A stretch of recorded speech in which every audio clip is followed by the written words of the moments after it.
And the visitor as well. The second game of the season for the great Italian international Marco Bortolami, joined by two seasoned campaigners and Josh Soul and Mauro Bergamasco, and newly capped prop Andrea De Marchi. Only the halfbacks survived from last week, but there's a return of four internationals: Busso Benettine Garcia for Italy and Sanotti the Samoan on the left wing.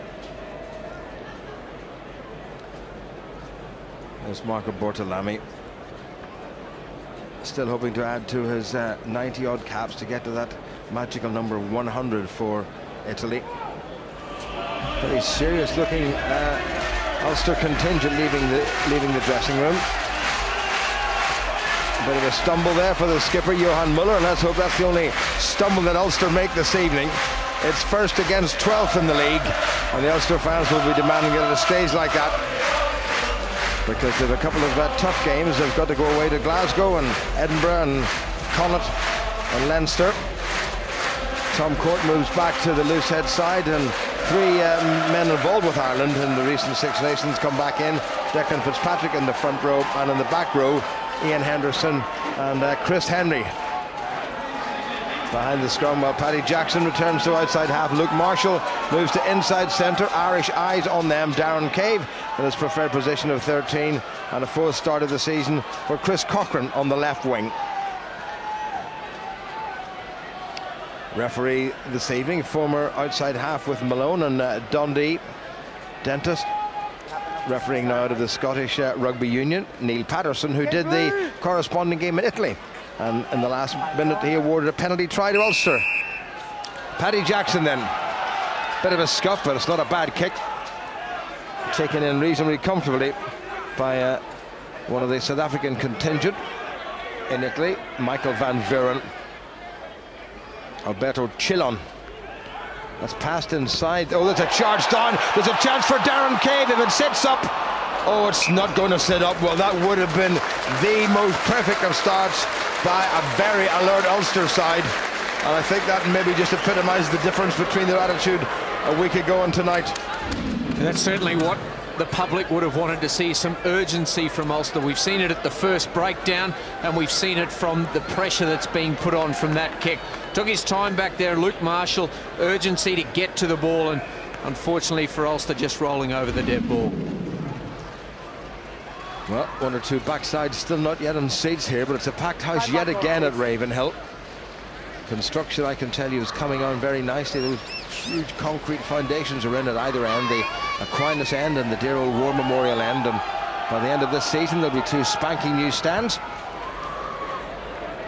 Long restart, kick taken in by Jackson, looking for help, gets it from Andrew Trimble. Another man mightn't be too far away from Irish thoughts. Here's Ricky Andrew. Pienaar, Trimble again in the action. Good strong run, taken down by Bergamasco. Tom Court back in his favoured #1 jersey. Very quick ball for Ulster. Pienaar, Jackson misses out Stevenson. Luke Marshall, good angle. Out in the wing was Rob Herring.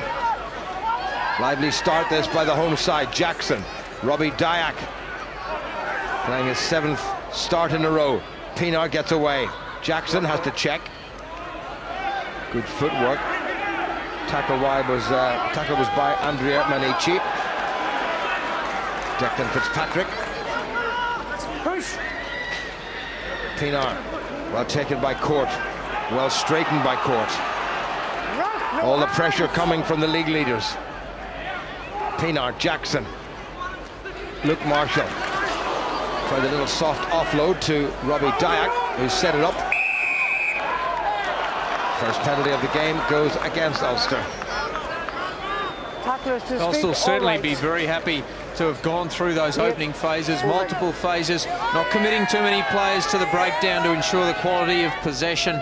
Unfortunately, just at the end there, the penalty going against them. But after last week, exactly what they would have wanted in the first stanza, some time with ball in hand. They had no possession last week. They'll know that statistic has to be more in their favour this week. The man from Belmont in New South Wales in Australia, Daniel Halangahu, finds his touch. Luke Marshall, that was nicely done. Dyack did well. And did he hold on a little bit too long? Interesting decision. I'm not sure I would agree with Mr. Patterson in that one, but then you'd expect me not to, perhaps. Manici, well taken at the back by Sol. Bergamasco, good strong run by Gonzalo Garcia, born in Argentina, capped 25 times for Italy. This is better stuff by the visitors, and they've spilled it forward. Now if Ulster can move this, if they can get this away, they do have a big overlap, but the Italians have spotted that. Here comes Pinar, well taken by Lewis Stevenson. Trimble knocked it backwards. Jackson, Tom Court, been busy in this early stage. Tom Court, Pinar, Jackson back in position. Luke Marshall, Chris Cochran, solid hit, and Cochran rode the tackle well of Van Vuren and got back up again.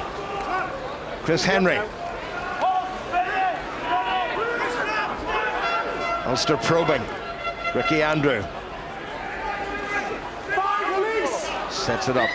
Pinar, Luke Marshall. Well, great support for Marshall. Pinar, first tactical kick of the game. It's for Henderson to chase, and he does chase, and Henry's maybe nipped in and got it. Henderson's there too, but the visitors have just about recovered it. Nicely done. Chillon looking for his outside half.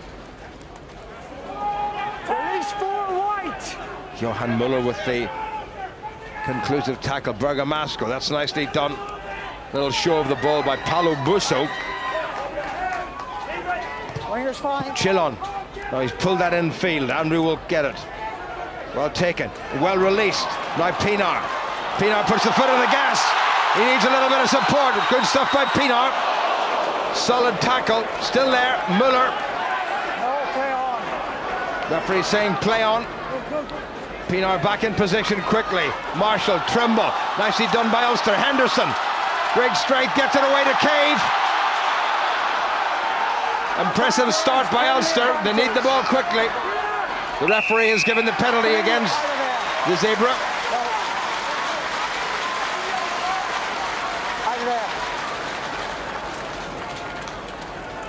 Well, that was a great piece of play by Ulster, Ryan.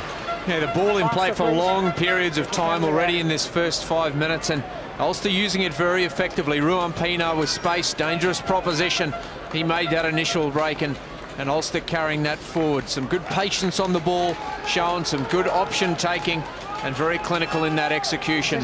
Bright signs for Ulster early on. Well, one or two members of the Ulster crowd asking for a yellow card for that, and invoking some pretty industrial language, so apologies for that if you heard it and were offended by it. Ruan Pinar, meanwhile, has taken the right option, prompted by his skipper.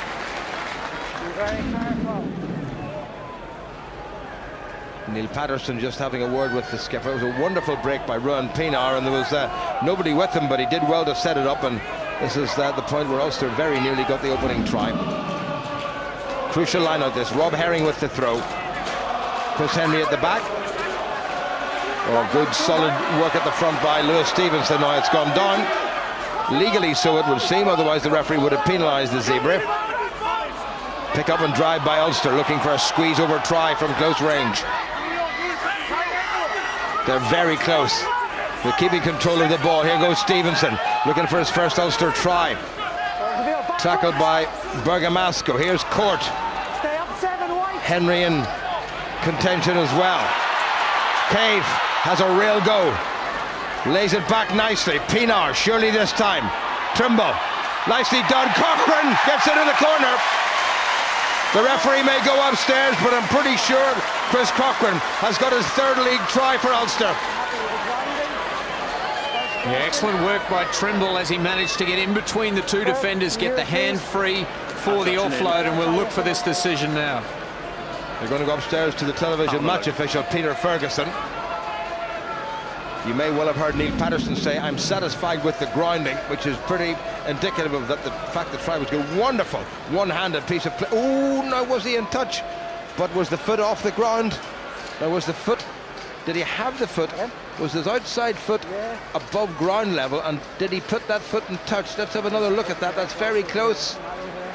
I think he may well have put that foot in touch. Now the touch judge in the near side hasn't called it, so it's going to be up to Peter Ferguson.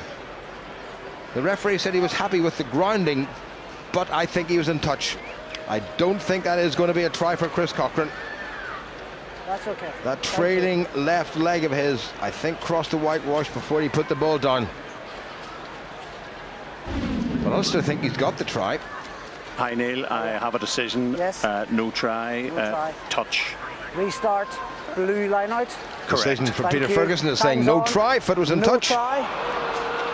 Touch. Well, I don't suppose Ulster could really argue with Blue that, ball. but it was very close, Ryan. Yeah, Ulster certainly showing the intent that was required to bounce back from a poor performance last week. The enthusiasm's been there, the urgency's there, players looking to carry ball, they're getting over the advantage line, and although they haven't scored on this occasion, plenty to be encouraged about. Zebre have only used about 3 people in the line. It's gone to Rob Herring. He's going to drive for the line, and I think he's got it. No mistake this time. First Ulster try for Rob Herring. Very alert to the overthrow. And that's just the perfect start for the home team. Yeah, unable to convert, but only had to wait a matter of seconds till they got the opportunity to rectify that. Just the overthrow, and Herring alert at the back, the strength to plunge over and get that score. Well, there may be a gentle touch of irony in that, because Rob Herring was guilty of a number of overthrows last week, and he's pounced on a similar failing in the Italians. Yeah, still had a bit to work to do. 3 defenders he had to carry over the line, but indicative of Ulster's mindset in the opening stanza of this game. Unrelenting. They've gone through multiple phases, and Ruan Pienaar now with the opportunity to add the extras. Gave everybody in Ulster a little bit of the heebie-jeebies when he went off with the shoulder injury last week, but it wasn't that bad, a bit of bruising.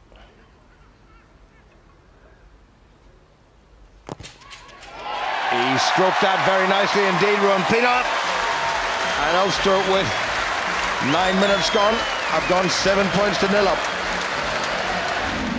Ulster just showing what they're capable of with possession, as we see the work Herring does to get across that line. With possession, they're a dangerous team. They've got more players putting their hands up to carry ball. It's been more effective in getting over the advantage line. That creates better quality ball, and Ulster have used it very effectively. Daniel Halangahu to restart. He's given that just about the right amount of height. Chris Henry gathers it in safely. Nice presentation by the Ulster flanker. Pienaar. Leisurely swing of the right leg. Looked like a bit of a nudge forward there by Josh Soule. Referee's playing advantage to Ulster. First defence, forward, scrum, white ball. Well, knocked forward by Josh Soule, the man born in Hamilton, New Zealand. He's celebrating his 33rd birthday today, so happy birthday, Josh. Played second row against Ulster the last time they met earlier on in the season, when the game was played in Italian soil. And as we mentioned, the man in the middle then was Neil Patterson, who gave a penalty try right at the death, which Ulster converted to steal the game, having been outscored try-wise by 4-2. Touch. Set. Mike McComish is on in the back row. I just spotted number 20. Cave gets it away. Here's Ricky Andrews, got a fair bit of pace and a lot of strength in that wiry frame of his. It's good fast ball by Ulster. As Ian Henderson seems to have left the field. Pienaar again. Cave. Outrageous dummy, but it worked. Herring lurking wide in support. McComish presents it. Jackson. Trimble, anxious for work. Quick ball now. Good little offload by Declan Fitzpatrick. Good support play by the Ulster tight forwards. Pienaar, Paddy Jackson. That's a corker of a Gary Owen that's gone loose. Gathered in by the excellent Henry, who's nudged it forward. Referee playing advantage to the Italian side. Shilon. Sarto in off his wing. Knock on advantage over. Huge tight head problem, Redolf Feeney. Bartolami come through a series of operations this season. Filippo Cristiano, formerly of Rovigo. This is better stuff, and here goes Sarto, who's very quick. Oh, he gets away from one tackle. Ricky Andrew finally stops him, but Zebre on the front foot. Bergamasco. Chillon. Manici, the hooker. Chillon. Good sidestep there by Benetin, another Italian international in the visitors' back division. Ball's there to be played, White. And all of a sudden the game has swung back in favour of, I was about to say the Zebre, but it's a turnover ball. There's a huge space down here on the near side of the field. The commentary side of Ulster can spot that. But Pinar, ever reliable Pinar, gets it away. What a fantastic clearance kick by the South African. Well, we've said it time again, a consummate professional.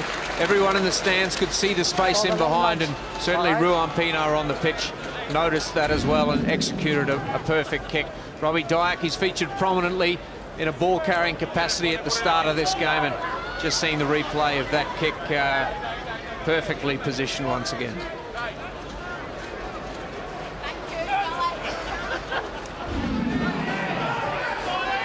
Back on the Zebre side, taken in by Gonzalo Garcia, born in Mendoza in Argentina. This is Paolo Busso, capped once for Italy against Wales in 2008. Chillon.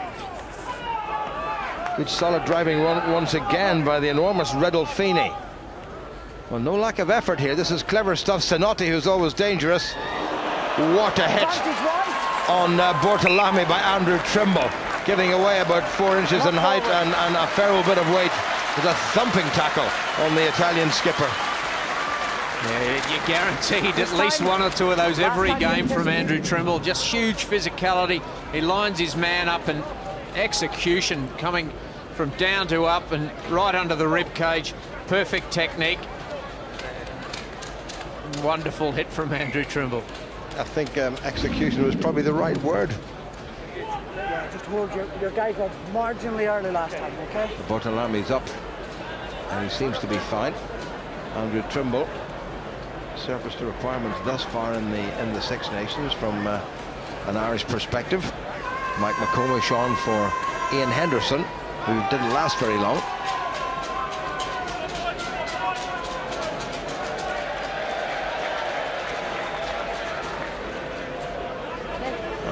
Mark Anscombe there in the middle, and on his left-hand side David Humphreys and Ulster Chief Executive Shane Logan. In front of them Alan Clark, who's been doing a terrific job with the Ulster Pack this season. Well, they must be pretty happy. 14 minutes played, Ulster 7-0 up.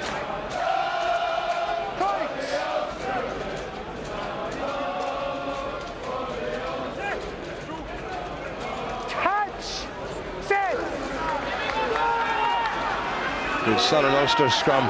Pinar, Trimble off the wing. Here's Jackson. Nicely done. Cave. Ricky Andrew. Pinar again. Jackson. Chris Henry. Spilled it forward.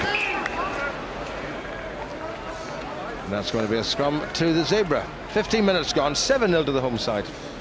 Ulster certainly playing with a lot of width. Happy to try and stretch out that Zebre defence, challenge their defensive structures. We see the switch coming in there, which looking to get that offload away, and unfortunately just knocking it on. But that width has been key to Ulster's performance thus far in the match, trying to stretch that defence out, create those one-on-ones, those mismatches where they can break that defensive line.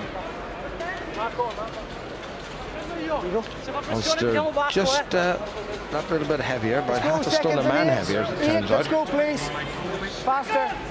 Number 6, Ian Henderson. Counts. Touch. Set. And in. Ulster get the squeeze on. Good work by Tom Court. This could be dangerous. This fella can run a little bit. Daniel Halangahu. Josh Soul. Chillon. looking for a runner, gets it in the shape of the huge Redolfini, who's laid it back nicely and quickly. Busso, no option but to kick. Well, it's not a bad kick at that. Oh, it's kicked in the field. Ricky Andrew, plenty of time. No angle for him. He's done well. But gathered in once again by the Zebre and by Busso. Quick ball now for the Zebre. Chilon. Redolfini, who's been the main ball carrier so far. Chilon wants it quickly and gets it. Bortolami gets no change out of the Ulster defence. Chilon again. Halangahu. Garcia. Chris Cochran gets himself in there. Chilon looking for Bergamasco. Ducked underneath Johan Muller. Great work by the veteran Italian, and he's won the penalty. Declan Fitzpatrick penalised, not releasing. Release and must roll. Certainly on the evidence of the possession that Zebre have had in this opening stanza, it's hard to see how they haven't managed to manufacture a win in this competition. They've looked threatening at times. They've made a couple of breaks and they now have an opportunity to get off the 0 mark. Declan Fitzpatrick back in the Ulster side, only his 4th start of this season, gives away the penalty.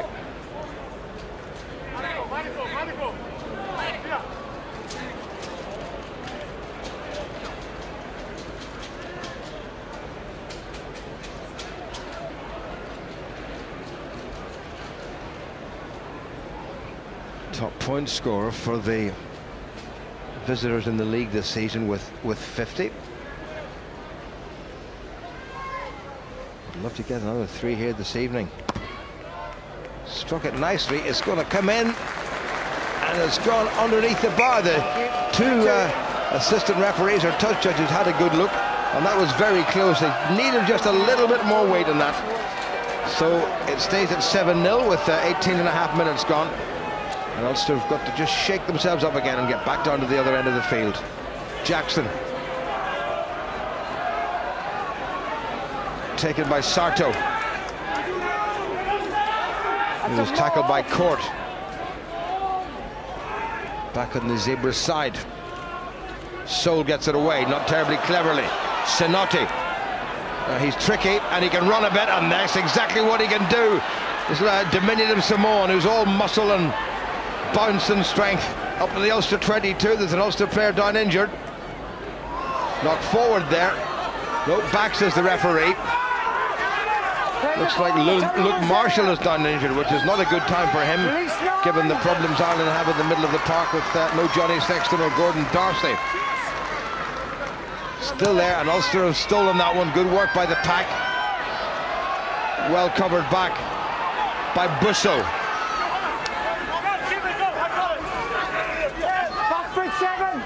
Well, in terms of possession of territory, the Zebre have really bounced back into this game. On the narrow side, that's good work by the Italian visitors. They miss out Soul. Halangahu. Garcia with men outside him. There's a bit of obstruction there, surely, yes, by Mauro Bergamasco. Well, he's been playing international rugby since 1998, Bergamasco, and he knew exactly what he was doing. Glad to report that Luke Marshall seems to be up and walking around again. What a great player he has been down the years, Mauro Bergamasco. Likewise, his brother Mirko.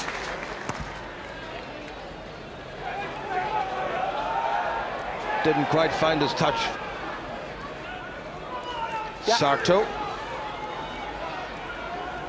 All the way across to Busso. That was taken. The ball was gathered inside the 22, so that's fine. Here comes Ricky Andrew.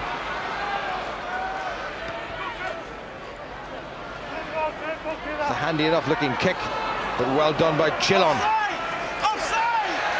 Bundled into touch for an Ulster line-out. Talks off.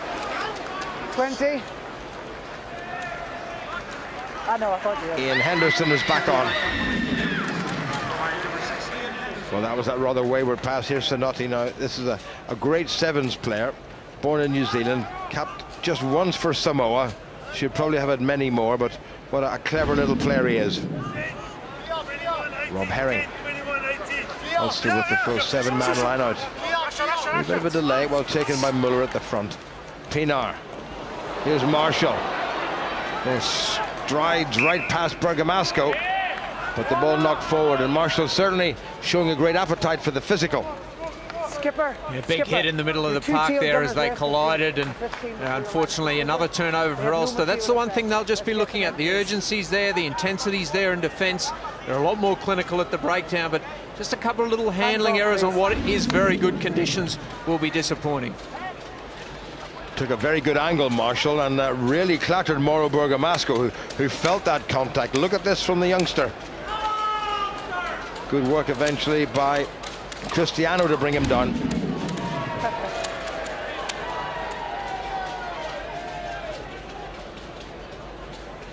Well, only 21, Luke Marshall, missed the two most recent Heineken Cup games for Ulster because of injury. Had a wonderful game alongside the man on his left, Paddy Jackson, for the Irish 15 against Fiji down in Limerick. Neil Doak, former Ulster scrum half, just having a wee word with them. Yeah, I don't think Neil Doak will be asking for their opinion. I'm pretty sure he'll be telling him what he wants out of this next phase of play. Well, that's what you want from a coach. Nearly 22 minutes played, no advance in the score since the 8th minute when Rob Herring got his first Ulster try. With Redolph Feeney, even bigger than Tom Court, he's 6'3" and 20 stones. Solid looking Zebre scrum. Temptation to put the hands in. Chilon. Garcia, that went backwards, but it was knocked forward initially, I think, by Garcia, and it's going to be an Ulster scrummage. Ulster need to pick up a point or two now before this interval, don't they? Yeah, I'd certainly like to get another try before half-time. This is a game, given Zebre's lowly position on the table, that potentially 5 points are on offer. If they can pick that up, it'll somewhat atone for the disappointment of last weekend.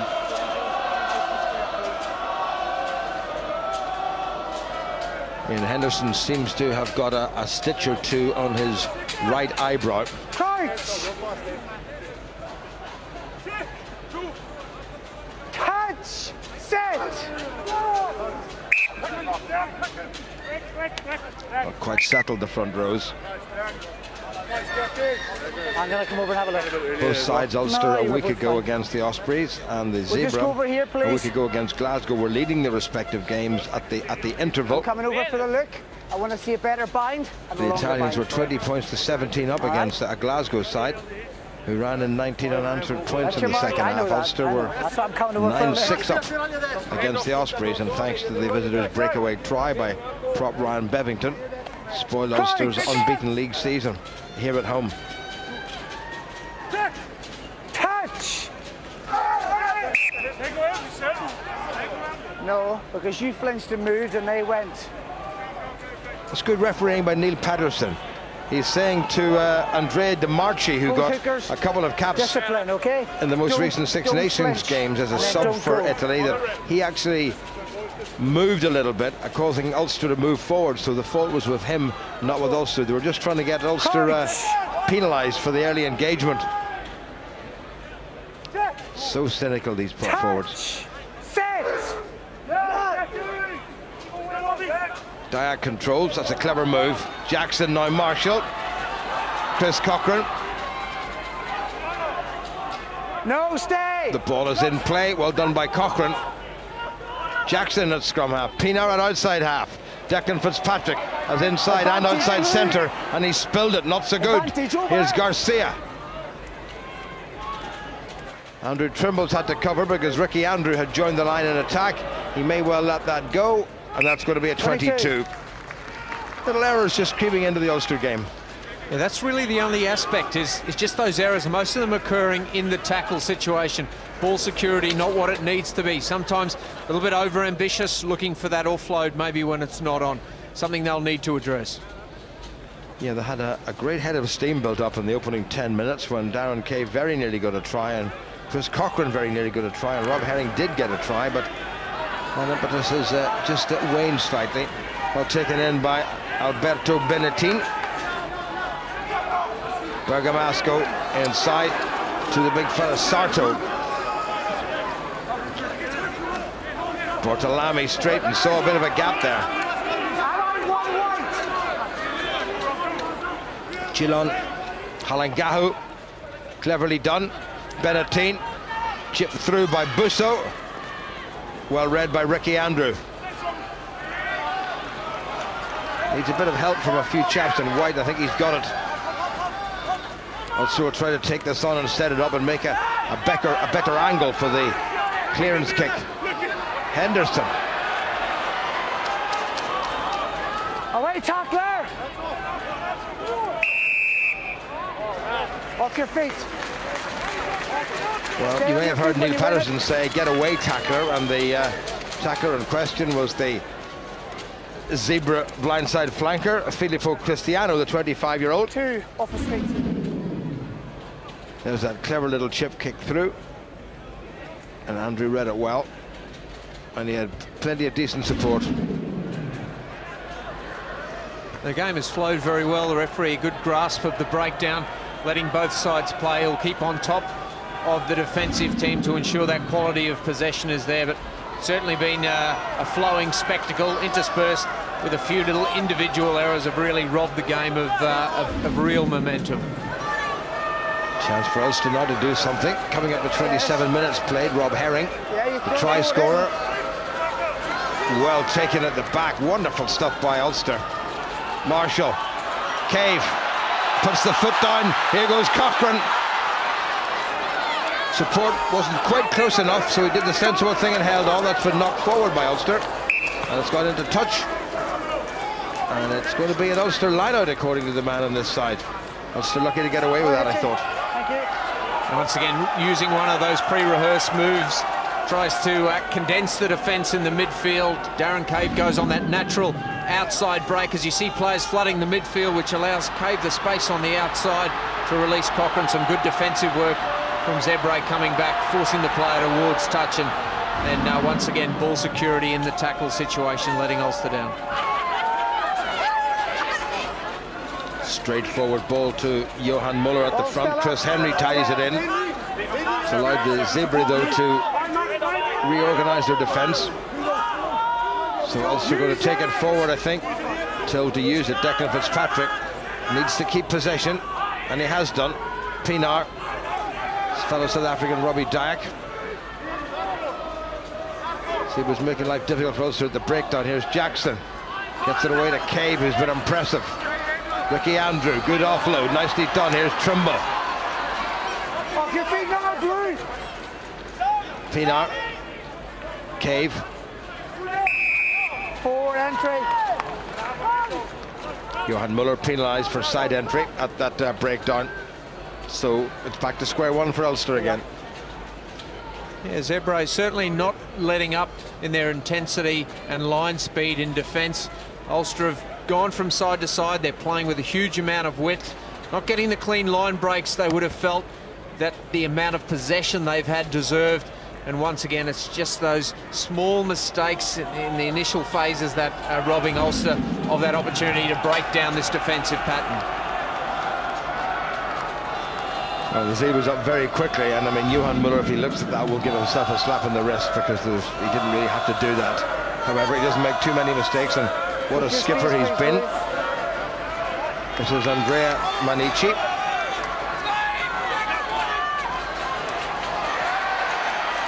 Backwards. Tom Court couldn't quite hold it. That's well tidied in by the Zebras hooker, Andrea Manici, formerly of the Crociati. Trying to release Bergamasco. Chris Henry held him up. There's the pick up and drive from Redolf Feeney, who was like a meandering dump truck. Van Vuren, the South African. Wonderful tackle by Tom Court. Bergamasco trying to squeeze around the narrow side. Coming up to the half-hour mark, and Ulster's line being seriously threatened yet again. Scrum to the visitors. Yeah, that ball becoming unplayable in the contact area, and Zebre it was that were moving forward, hence the put into them. And Ulster now on their defensive line. They won't want to concede points in this last 10 minutes of the first half. Okay. Well, the 32-year-old Marco Bortolami having a word with his troops. It'll be whiskered fellow was Alberto Chillon, the 22-year-old formerly of Treviso. Here's the pick up and drive by Van Vuren. Released it quite well, and then it was Bergamasco took it on, and that became, well, I think unplayable. Maybe there's an accidental offside there. Most important scrum of the half so far. The Ulster line very much in the Zebra's sights.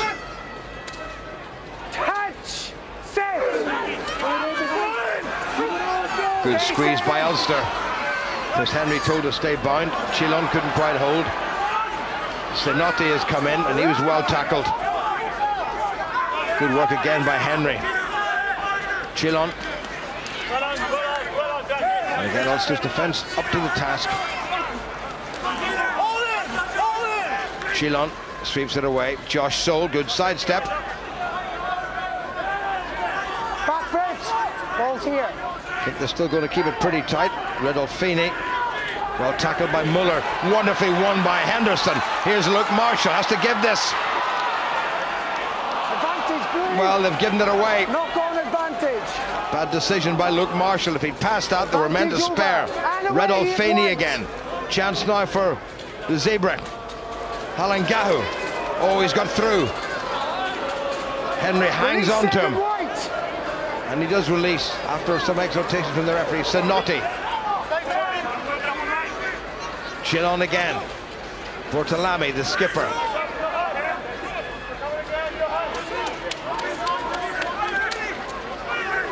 Ulster just got a little bit of time just to reorganise their defence. Advantage, too slowing it down.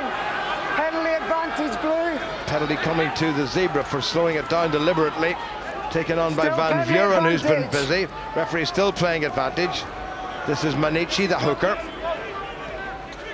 This is good Still stuff by the penalty Zebra. advantage. Still playing advantage. Oh, lovely stuff by Halangu. An interception by Paddy Jackson. But they'll come back for the penalty against Ulster. And I guess 3 points better than 7. But Ulster starting to wobble a wee bit there. Yeah, Halangar, who's looked dangerous, he comes to the line. He's got a nice little dummy step and fend, and found a hole in Ulster's defence, but just couldn't find the support players to finish that move off. Looks like it'll be a certain 3 points. Post. Post in the... Yeah. Well, that was a wonderful strip away, and this really should have been capitalised upon, and this is where the penalty occurred. I think it's Herring. Well, you know, he was holding on, and then he released pretty quickly. I thought that was a little bit early of Neil Patterson, but there you go. Yeah. Very difficult sometimes, just when you've made contact with somebody, to take the hands off immediately.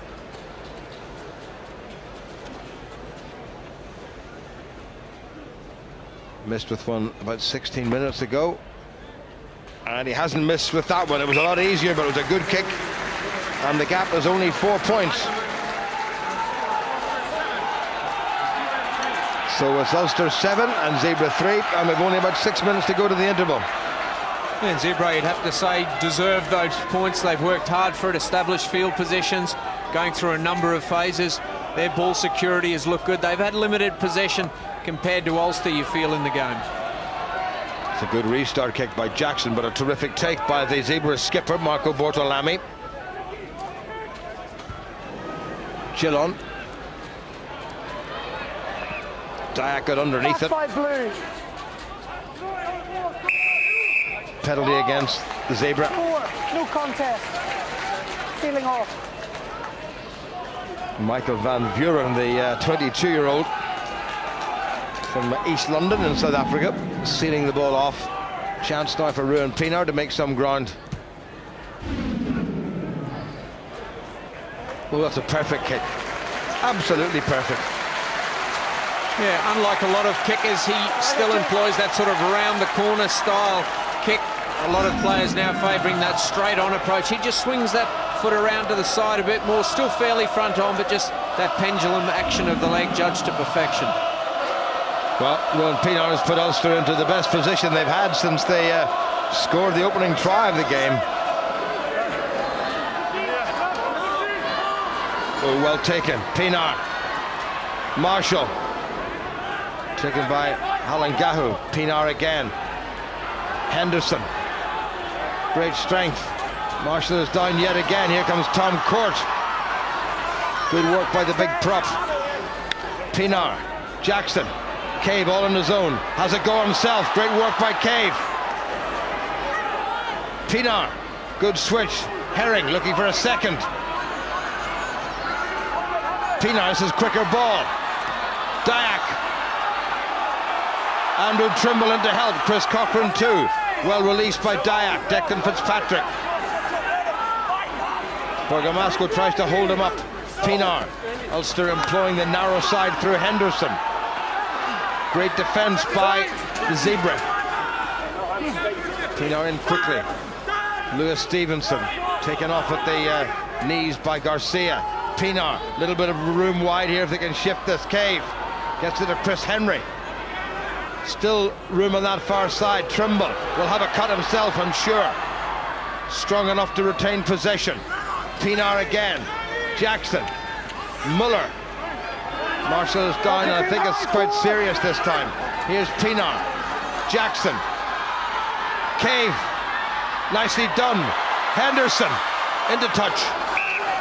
Well, Ulster trying everything, and you've got to give full marks to the Zebre for the defence. They're certainly not shirking their the physical demands of defence, throwing their bodies at it. Ulster stretching them wide, playing it side to side, but it's Zebre that are standing up, making those tackles. Desperate defence in the closing stages of this first half. What a good pass that was by Darren Cave, and a little tap tackle, so Ian Henderson's foot go into touch. And they're losing Ulster as we look at Ian Henderson's attempt for the line. They're losing Luke Marshall, and Stuart Olding is going to come on. Be interesting to see what they do. This is Henderson again, just that little toe tip and touch.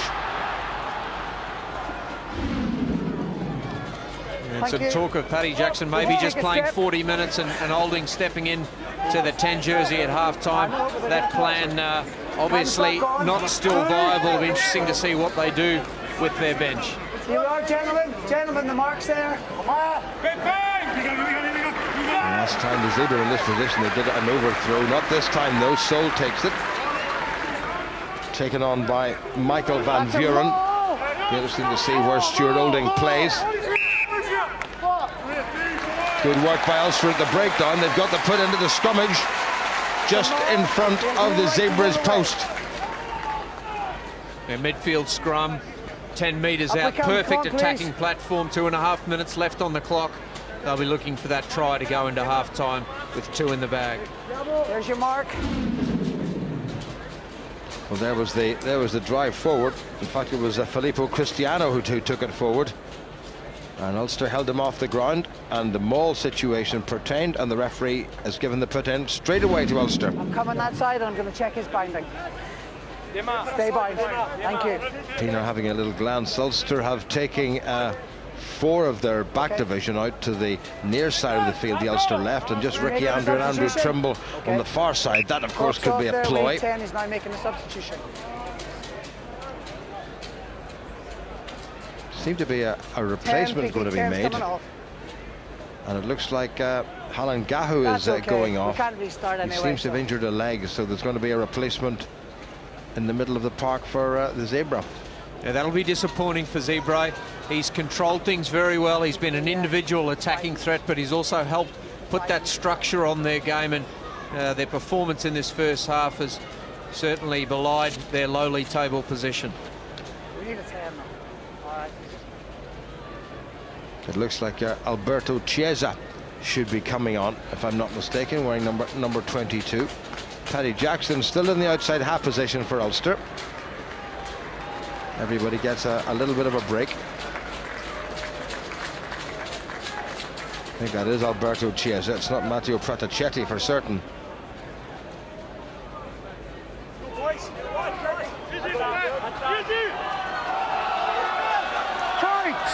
So back to the all-important scrum.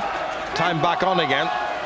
Under 2 minutes to go to the interval. Ulster will be desperate for further points. That's a good squeeze in the scrum, and what a loss for Ulster at that scrum. Well, what a time to lose a ball old-fashionedly against the head. And here comes Sinotti, and the Zebras certainly have more than matched Ulster in most aspects. It was a terrific set piece by them. Robbie Dyack told to take his hands out of it by the referee. Andrew Trimble battling away in the middle of all that. Bergamasco takes it forward. Chese is the man who's come on. Regathered, it went backwards. Stay up, stay up.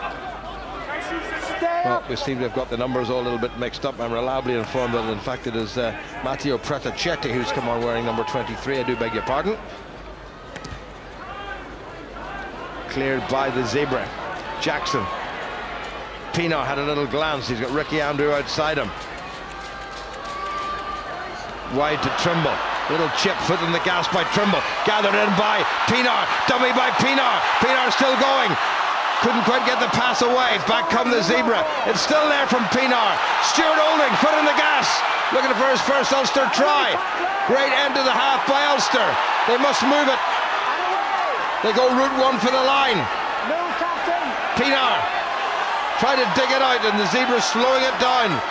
Surely, not a great pass, doesn't matter. Jackson, Cave, has a go himself, inside to Dyack. Dyack gets the try. It was a wee bit on the laboured side, but they got there in the end. So the ideal start to the half, and the ideal finish to the half. We'll forget about the in-between bit for the time being. Time is the first. Yeah, they'll certainly be happy to have bagged that second try before half-time.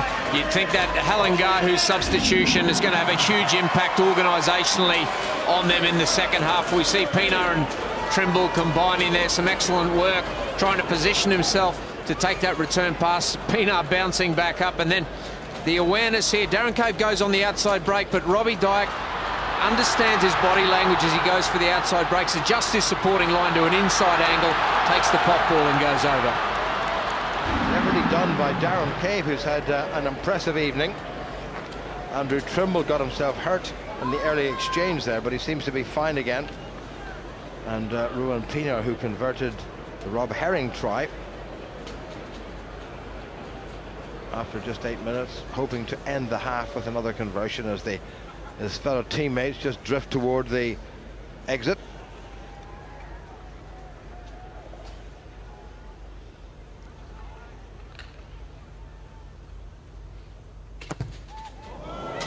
Hasn't quite made it, but he'll be forgiven because once again Ruan Pienaar has been the most influential member of the Ulster side.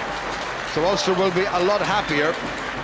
They made life tough for themselves, one or two errors creeping into the game, but when it mattered most they found something and they broke down a very resolute Zebra defence, and that means at half-time here at Ravenhill it's Ulster 12 and Zebra 3.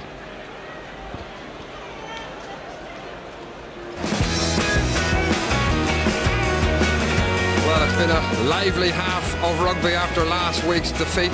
Certainly much better from Ulster. Definitely early on, before those mistakes started to creep in late in the half. They got out of the blocks quickly. Chris Cochran almost squeezed over in the corner, and from the resulting line out, Rob Herring pounced on an Italian mistake. First touchdown for Ulster. Zebre, to their credit, defied their lowly league position. Some lively play at times, and certainly Ulster can't afford to be complacent in the second half.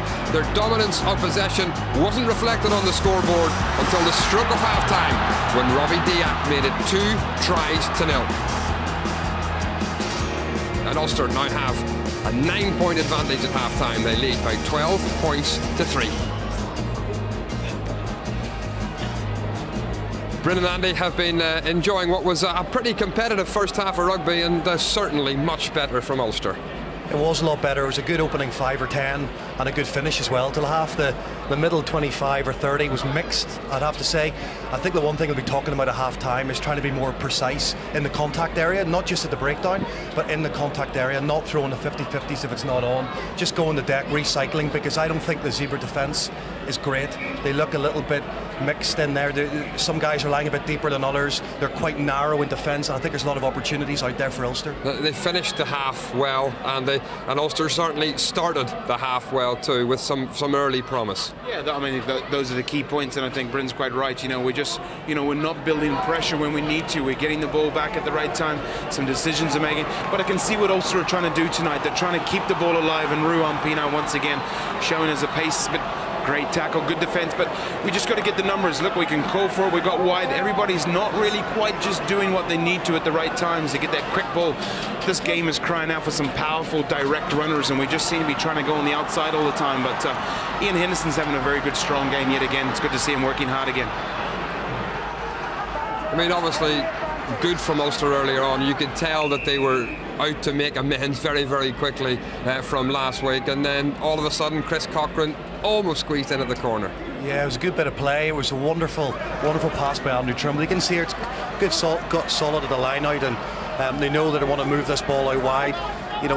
As I mentioned before, the Zebre defence is just a little bit slow off the mark. They're not actually putting a huge amount of pressure on the Ulster backs, and there's actually a bit of room out wide for the likes of Cave, Cochran and Trimble. So, I mean, they're keeping possession well there.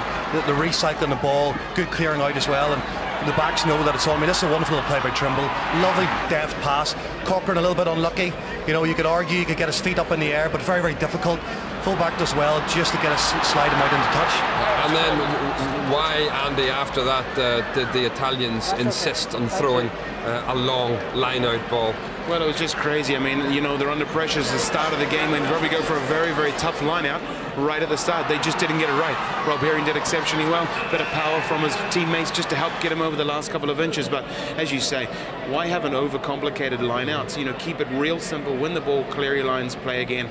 But they just overcomplicated, made it difficult. And yeah, fair play to Ulster. They pounced on it, got the points. But it's not a good start for Zebre. They're, that's the last thing they wanted, is to concede so early in the match. I mean, there as well, they're making mistakes themselves. So whenever Ulster do turn the ball over, Zebre are then turning the ball over themselves. So they're not actually capitalising on those mistakes that Ulster are making. But Ulster didn't capitalise on that good start either, and almost allowed Zebre to back into the game. Yeah, for me, the game's really lacking some go forward. If we can imagine if we have a Nick Williams in this team right now, but that was an overlap. This is what they did last week against Ospreys. You cannot create an overlap with 5 metres of rugby pitch to play, and you should not have, and you've got to trust your inside defence. Michael McComish that time was on the outside. He should have stayed on the inside. The communication wasn't where it needed to be, and it's just put Ulster under immense pressure when it didn't need to be. I mean, Sonotti here, he's a cracking runner. He's very, very exciting to watch, and he makes an excellent break, and the Ulster defence gets back, but just sometimes there's a little bit lack of urgency there, just to clear, put a bit more pressure at the breakdown area. But going back to that earlier one as well, Andy was talking about, if they attack a blindside, you have to just hold off, allow them to get those extra 5 or 10 yards. If you overcommit and let them get through, then you're in a lot of trouble once they get in behind. You've got to use the touchline as an extra defender. They're not going to go, they can only work in a short space. If they try and go, just take them, let them take the touchline and just use it as a defender, and just not doing that. We were shooting in, and they did it last week against the Ospreys as well, and they scored their try within 5 metres of the touchline, and we just didn't use it to our advantage. But credit to Ulster, when it mattered just before half-time, they finished off a very nice move. Yeah, no, great bit of play. Good idea by Andy Trimble there. He realised not to kick it too deep, just a little grubber through. Pienaar read it, as he always does. Always reads a play a second ahead of everybody else, gets onto it, recycle the ball well again, and it's just a couple of simple passes. What I loved about this was not just Cave's offload back inside, which was beautiful, but Robbie Diak's reading of the play. That's a smart player. Some players would have just hung outside there. It would have just the play would have died, and we've had to recycle again. But he read it. Cave, lovely hands, and good finish till half. Irish eyes will have been on Luke Marshall tonight, as we talked before the match, with Gordon Darcy out injured. I know obviously Luke's hobbled off at half-time, but how did you assess his first half? Yeah, well, I think it's very disappointing to see him hobble off, because I think he's had a very, very good half. Very physical, obviously. He's calling guys out as well. He's becoming more vocal in that area. I mean, this is very, very. He reads out very well. Rather than attacking a player, he attacks where he assumes the ball's going to be put on the foot. He actually gets it too cleanly there, and unfortunately, it runs dead. But here again, he knows just to get out, not to get involved. just to try and reorganise the defence. Good solid tackle. His work rate's very, very good there. Exactly, that's what I was just going to pick up. His work rate he's developing into a really nice player. Let's not forget, this guy's only 21.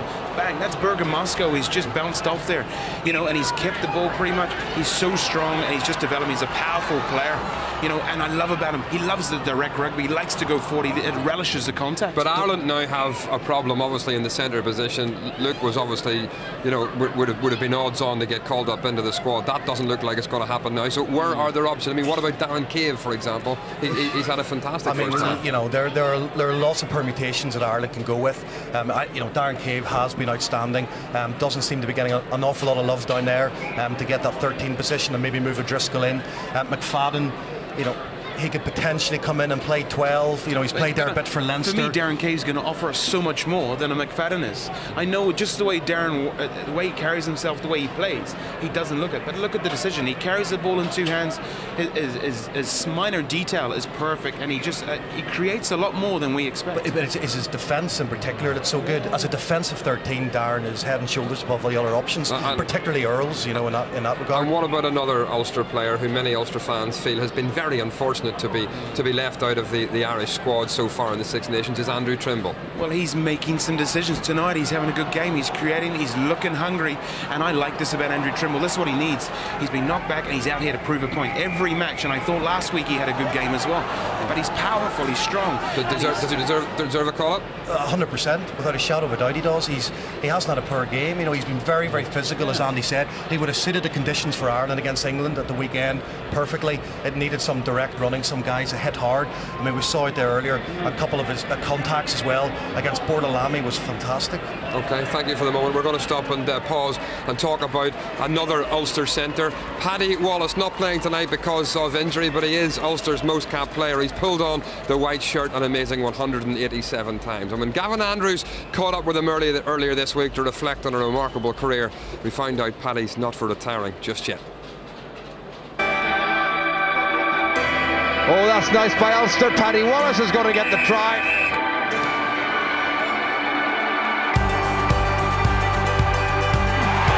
Wonderful stuff, Paddy Wallace. Well, Paddy, this is home away from home through the years. Give us the guided tour and where the peg is. I've moved about a bit over the years. Now reside here. With plenty of space, I say. Yeah, it came free about 6 years ago, and I thought this extra space would come in handy for throwing the bag down and spreading out. Mick, our bag man who's come in, has added different elements to the dressing room now. Some have been very beneficial, such as the scented candles near the toilets. We'll not get into that. Well, Tom Court, the front rowers, they tend to leave a mark wherever they go, so the candles come into play. So what was it like coming in here first time, way back? Oh, incredibly nervous, a nervous time. I remember my first competitive match was against Swansea here, and the match went pretty well for me, and I never thought I would have played 180 odd times now since that, and it's been a dream. Well, Paddy, the facelift is fully underway. You look out on that pitch, it's a lot of change in the time you played here. I think it's getting to where Ulster Rugby should be. I mean, for so long, the stadium was a fortress, but it didn't have the modern stands and everything that the fans probably deserved. And now everything's in motion now, and come next year, it's going to be a really world-class stadium for club rugby. Are there any players who've been a big influence in your career? You've seen a lot come and go through the years. Yeah, there've been a lot of players that I've shared a dressing room with over the years. David Humphreys was such an idol of mine. Now I have to call him boss. He was great coming into a squad like that, and learning from him. And it's a strange situation to be in a workplace where the turnover of mates is quite high because they come and go in a window of a few years. But that's the great thing about rugby, is you hold on to those friendships. You look at all these old photos when clearly the moustache was in. Okay, this is a glimpse of the history of Ulster, and with Davy Irwin as our doctor still. He always reminds us of how great his side was in the 80s, and we'll never be as good as them. So okay, I know it's steeped in history, this stand, and you know these pictures all remind you of it. There's so many legends in the walls. How would you like to be remembered as an Ulsterman? Just somebody who he loved playing for, for his province, and we've gone through a lot of bad times here, and it's been great to be around for some of the good times in the last few years.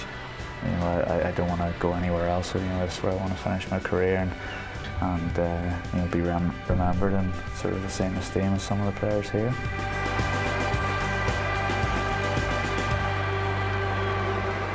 Well, Bryn, Andy, if Paddy Wallace is fit, which we hear that he is, obviously missing tonight's game, is Declan Kidney overlooking the obvious choice for the centre?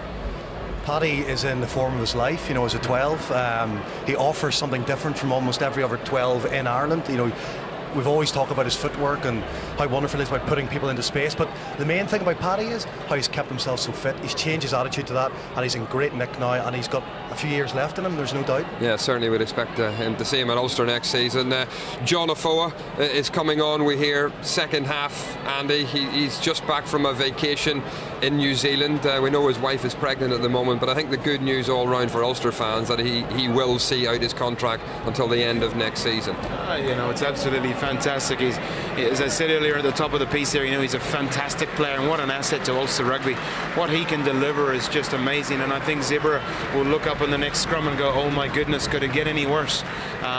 So I think you'll see a big change in the second half, just because John Afoa is in the pitch, and he gives us a lot of a solid platform to really work from. What do Ulster have to do, Bryn, to close this game out? Halfway to a bonus point already, of course. Just be more patient at the breakdown, make sure that they hold on to the ball, don't throw the 50-50s. The tries will come. The Zebre defence has looked a bit edgy already, so I'm quite sure that Ulster will capitalise that in the last 20 minutes. Yeah, they've just got to keep playing, they've got to keep playing forward. Be patient. This game's not going to be won in the next 10 minutes. It's going to be won in the last 20 minutes of this match. They stay patient, keep building pressure, they'll get it. OK, Andy, Bryn, thank you very much indeed. There is John Afoa with that trademark beard. The Zebre will not fancy seeing this fella coming on for the second half. But let's go back to our commentary team, Ryan and Jim. Well, 40 more minutes to see if Ulster can cement their position at the top of this very competitive Rabo Direct Pro 12 league. It's first against 12th, but there has been not that much difference between them. The Ulster crowd will be hoping for a bonus point win, but that has got to be earned, and the Zebre are not going to give anything up without a hell of a fight. And that's exactly what they've done so far. John Afoa is on for Ulster, and that will have, I'm sure, a serious impact on Ulster's scrummaging power. No Rory Best, remember, no Stephen Ferris, no Dan Toohey.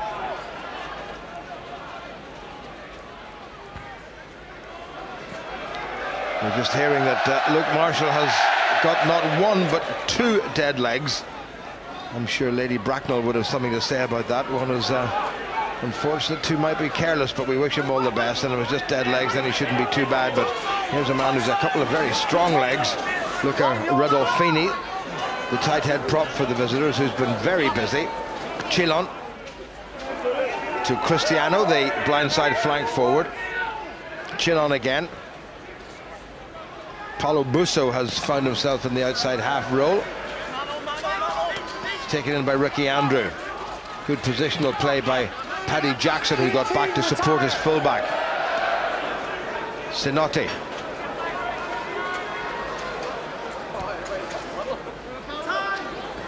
Ricky Andrews had to come all the way over, and Andrew Trimble is maybe going to let that go. Oh, did he gather it into touch? Well, the flag has gone up now. Did Trimble carry that into touch, having made contact? No, he didn't. So it's going to be an Ulster line-out. Well, that was a close call. Yeah, very good kick, and just rolled on. Ulster will be thinking, with Helen Gar, who substituted, that some of the structure is going to go offensively and defensively out of this team, and close decision that one. Ulster maybe getting a hometown one. Good take by Johan Muller.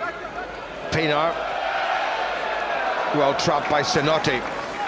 Mustn't be given any room. Slips away from the tackle of Herring. Chilon. Rodolfini thought about the dummy. Good tackle by Herring, more than made up for that wee miss. Chilon again. Michael Van Vuren. Ulster turned that one over. Now if they can move this, there could be something on. Taken on by Ian Henderson. Advantage over. Olding. Jackson, lovely transfer. Good work by Chris Cochran. Ricky Andrew was outside him. Good continuity now by Ulster. Jackson, Afoa. Lovely pass from the All Black. Nicely done. Here comes Chris Henry. Andrew Trimble taken out off the ball by Redolph Feeney. Referee happy with it. Jackson, Afoa. Oh, wonderful footwork by Afoa. Welcome back to Ravenhill, John. We have missed you. Cave. Ball has gone forward from a blue hand. I think it was Mauro Bergamasco. And also will get the scrum. Impressive stuff by the All Black prop. Yeah, well, in that phase of play, we saw John Afoa effect a tackle that created a turnover, as we see here. Ball stripped out. We then see him a couple of phases later act as a distributor, playing a second man play behind the back. And then after that, we see him act as a carrier and affect the line break. Beats the first man, gets around the corner looking for the offload, and he's a tight head prop. I'll tell you something, if there's any schools coaches out there want to know how their midfield back should play, don't worry about the scrum. Look at what John Afoa can do with ball in hand and in terms of defence as well. He is an amazing character. Yeah, just to be able to have that skill set. He's also very comfortable defending in the wider channels. Very good football awareness, and one of the top tight head scrummages in the Northern Hemisphere. He really is the full package. Chris Henry in the wars a little bit.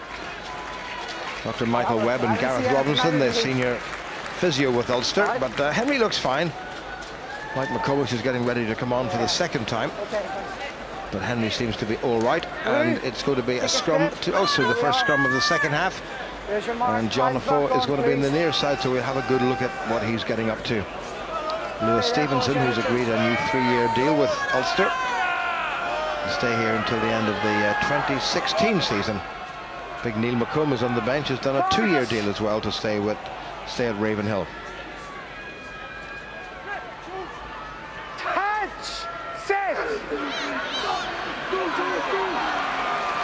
That's a great Ulster scrum. What a great Ulster scrum. First scrum, and John Afoa squeezes the life out of his opposite number, and Ulster get the penalty. No wonder they're giving him a thump. It was such a good scrum by Afoa. Tom Court did his bit as well. And the Zebras penalise, and Pinar has found a very good touch. So the perfect position for Ulster. Well, not quite, because the touch judges come up to the 22, but Ulster in a very good spot. Line's yours, please, Blue. And Ulster certainly now, having scored that second try in the first half, will be looking to get 2 more pretty quickly, ensure not only the victory, but also a maximum return of 5 points. Rob Herring, Afoa's gone to the back of the line-out. Oh, well taken. Great stretch by Dayak Henry. Stuart Olding. Nice footwork by the teenager. Pinar. Bit of obstruction there. Jackson. Chris Cochran couldn't quite gather. Play on, says the referee. Says Sinotti. Runs into the immovable force that is Andrew Trimble. Alberto Chilon. Redolph Feeney again. And release 5. Zebra's still on their 22. Advantage is over. Well covered by Paddy Jackson. Chris Cochran. That's nicely done. Here's Cave. Now it's Olding. Inside to Henderson. Well set up by Henderson. Pinar. Jackson. Trimble.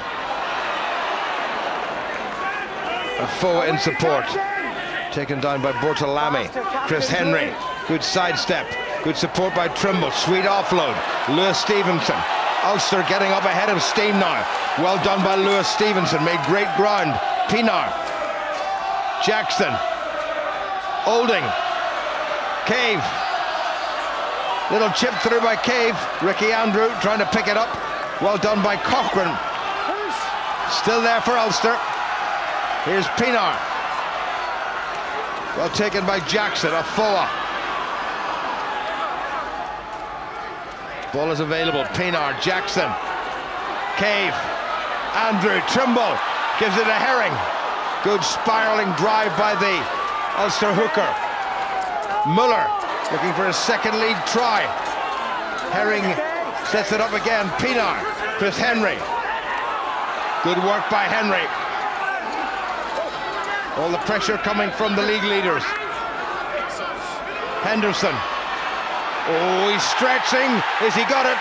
If he touches the post, it's a try. The referee's going to have a good look. Now, if the ball has made contact with the post, then it is a try. Anything for me, Hitchy? And if not, it's going to be a 5-metre scrummage. I've got you, Neil. Is that a try, yes or no, please? Peter Ferguson has been asked to adjudicate. Well, Henderson looked as if he was going to be held up, and look at the resolve in this young man. 1, 2, 3, 4 defenders brushed away. Okay, 6 and 11 blue. Now, has he got that? That's looking very close. Well, you can't see from there because it's on the other side. We need another angle for that. This might just be the conclusive angle. Now, one down he goes, and I don't think he's made it. Maybe he's got it at the second attempt. Well, that's touching the post, Ryan. What do you think? It is touching the post. It's whether there's a hand underneath that that's preventing it touching the bottom of the post. It's a 50-50 call, that one. What was so impressive about the setup there was the pass from Ruan Pienaar took out 2 or 3 players standing close. Peter Ferguson has just said to Neil McPherson, or Neil Patterson, I should say, that he's still looking. There's a big brawny forearm in there. And did Henderson get it at the second attempt? He's allowed a second movement. Neil, I have a decision. It's no try, scrum 5-metre wide. Okay. No try, 5-metre scrum, no to Ulster. Scrum, attack ball. Yeah, the setup on that move. Ulster had players sitting right at the pillar that could have been used, and that's where the defence was focused. So that missed pass takes it into a zone where maybe the defensive alignment isn't quite as ready. A very good tactic from Ulster. 5-metre scrum now. They'll be looking to apply the pressure in this scrum potentially. Look for something through a penalty try even. Well, they won the game in Italy in the autumn with a late penalty try from a 5-metre scrum with the same referee involved. In it goes. That's a penalty, not a penalty try. Ulster will go again, I'm sure. Huge pressure coming from Ulster's props court, and on this side, John Afoa. Captain, need attention. Your number 1 on the last one went to ground, and on that one again, just went straight on his knees on engagement. Okay, you got to keep him up for me, please. Okay. Okay. Neil Patterson telling the Zebre number 1 skipper Marco Bortolami that his loose head prop is going down deliberately, and that's pretty clever substitution because they're going to bring on a very experienced man, I have a feeling, and Matthias Aguero.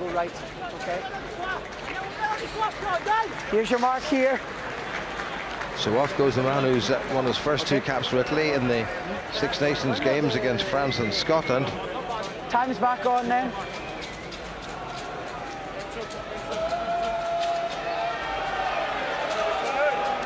Replacement in the front row then. Matthias Aguero has come on. Let's see how he fares against John Afoa.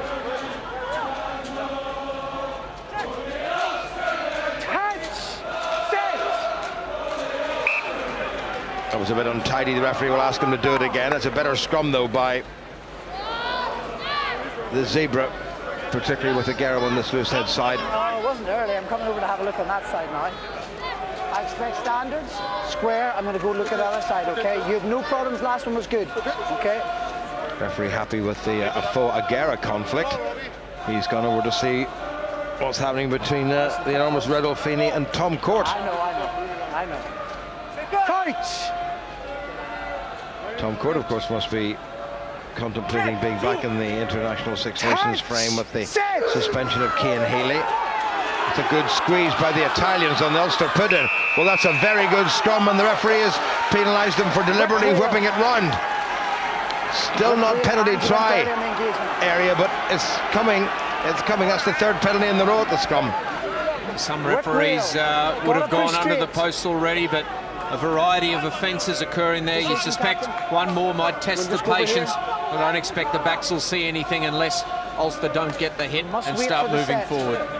Referee, because of the ground churning up a little bit, has marched them 6 or 7 metres away from the Italian post. Gonzalo Garcia having a little word with the men outside him. So for the 4th or maybe even the 5th time of asking. Crouch! Coming up to 10 minutes played in the second half. Ulster desperate for further points. In it goes, that's better. Ulster holding, great technique from a forward. Use it! And Ulster have to use it. Pienaar runs wide, lobs it wide, too high. Well, the Zebre will be very relieved. Ulster should have made more of that, perhaps. Yeah, just pushing a speculative option there would have been better. When the overlap didn't develop or the lines weren't run, just taking that ball into contact, recycling, starting from square one. Well, the scrum itself was solid, but there was no real option of a penalty try. Pienaar ran very flat, and the Zebra's defence was very flat. Yeah, once Pienaar starts running across the pitch, the players outside have to start cutting an angle, giving him some options, either for a short ball, direct line, or coming through on the switch to try and expose some lazy defenders. He's being substituted anyway, okay? Okay, two more front row replacements being made by the visitors. The vastly experienced Carlo Festuccio, capped 54 times for Italy, is going to come on as hooker, and another Carlo Fazzari is coming on to play a tight head prop. Step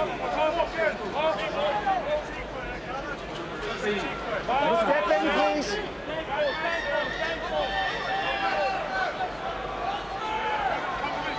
This would be another good position for Ulster to steal a visitor's line out.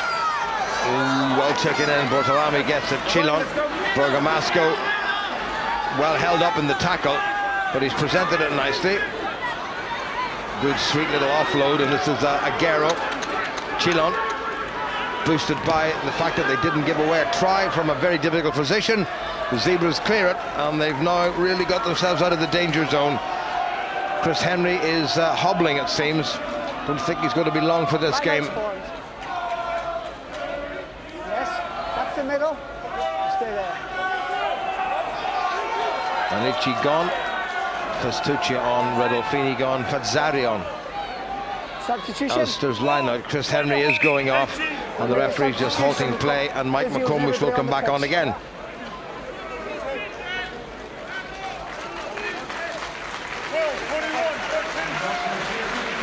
Well, that'll be worrying in a number of aspects.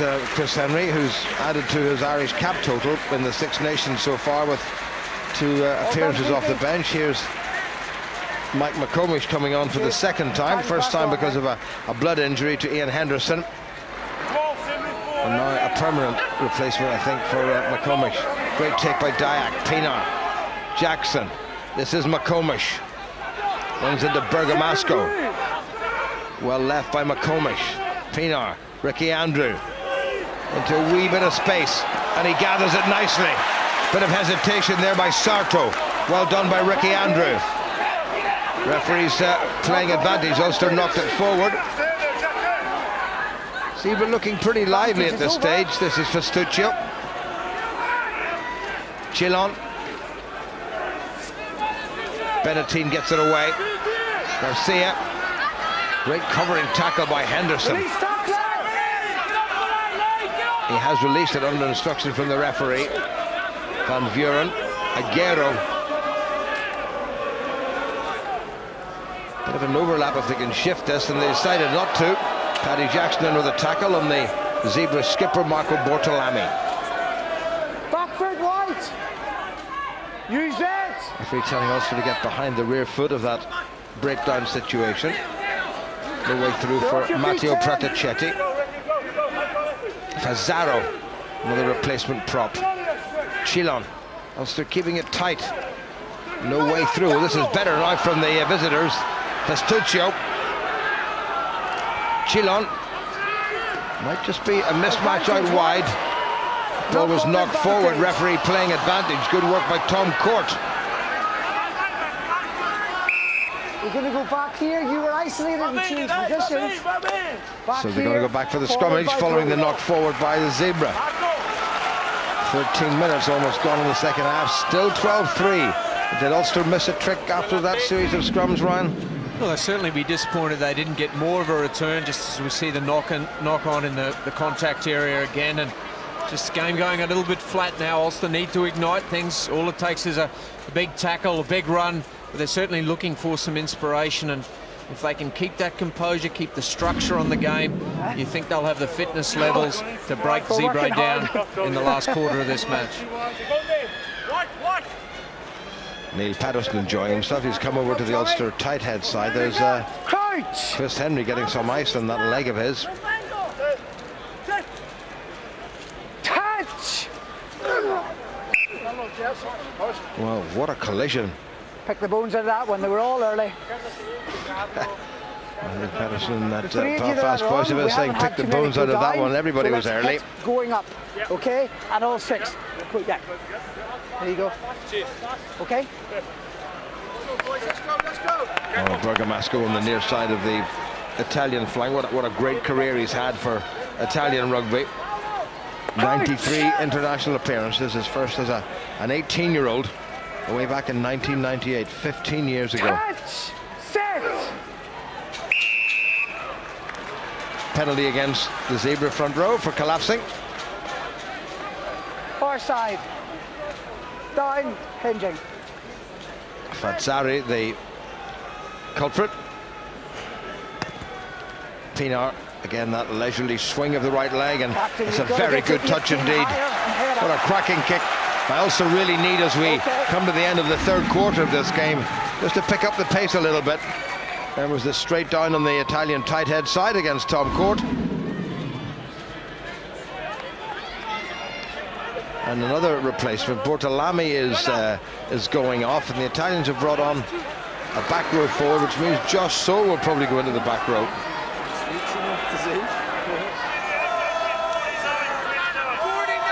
Nicola Bellado has come on. Referee just waiting for them to settle themselves. Let's get it in early, please. Don't close.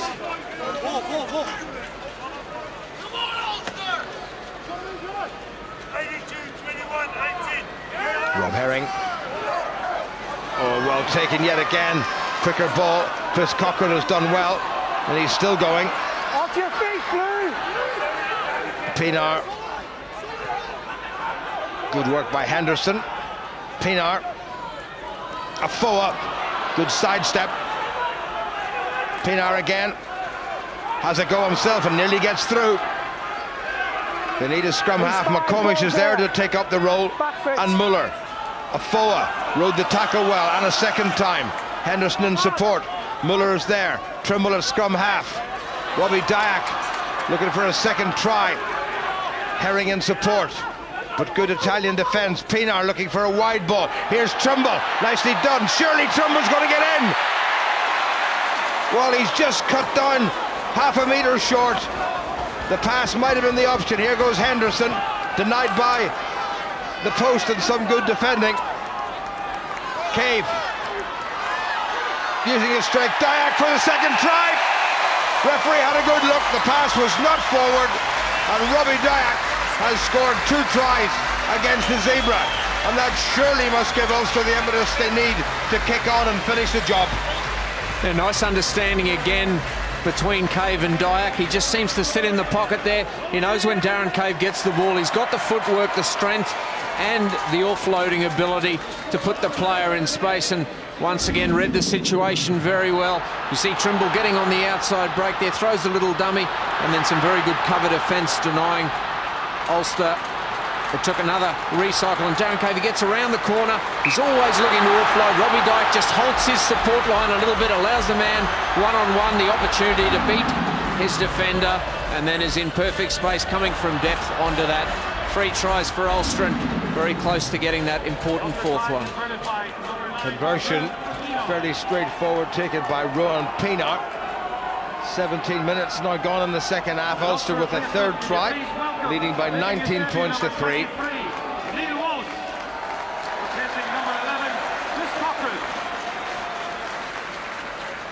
Chris Cochran has gone off the field, and there's a new cap and a new name to Ulster Rugby. Neil Walsh has come on to win his first Ulster cap.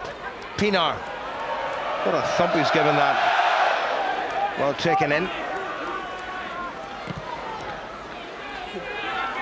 Alberto Benetin finds Ruan Pienaar with oodles of room. Keep coming, 18. Keep coming. A great wallop. Leonardo Sarto. Busso. Yeah. Paddy Jackson.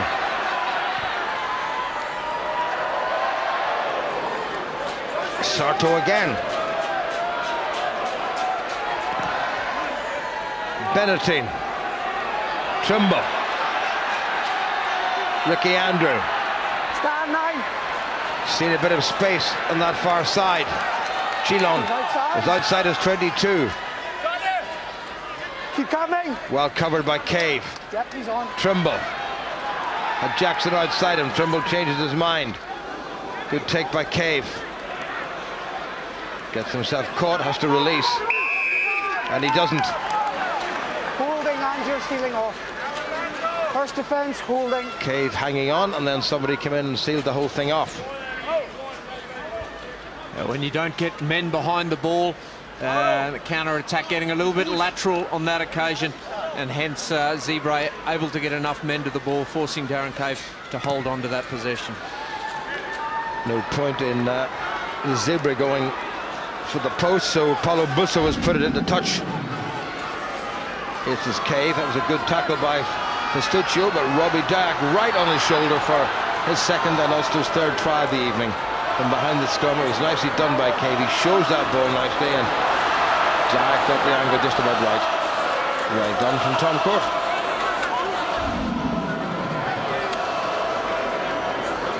Well taken by Josh Soule at the front of the Italian lineout.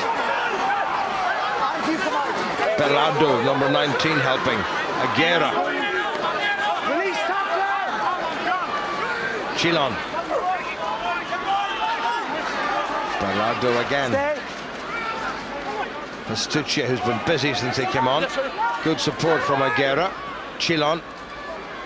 Busso playing in the outside half position. Great tackle by Stuart Olding. Chilon again. This is much better. This is Busso. Trimble with the tackle. Chilon, that look forward. Bergamasco takes it. Zebre still going and getting closer. 10 metres now from the Ulster line. Festuccio on the narrow side. No, nothing. Play on, says the referee. Ball was knocked backward. Chilon, Van Vuren. Support from Leonardo Sarto. Advantage. And Henderson has nicked it again. Well, he is a remarkable youngster, and what a clever kick by Ruan Pienaar.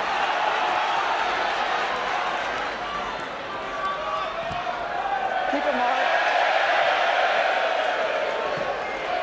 That's gone straight into touch. I'll get the ball.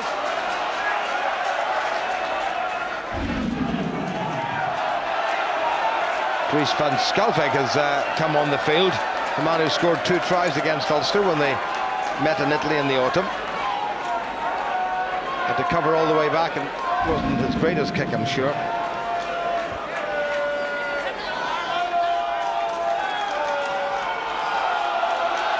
Well, Ulster had a wee confab now. They really want to ram home their advantage.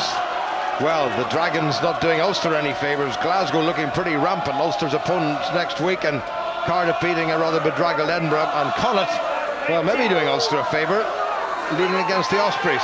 Ulster have to do themselves a favour now by winning this game. Here's Olding, very nearly through. Clever work between him and Paddy Jackson. Pienaar. Jackson again. Trimble.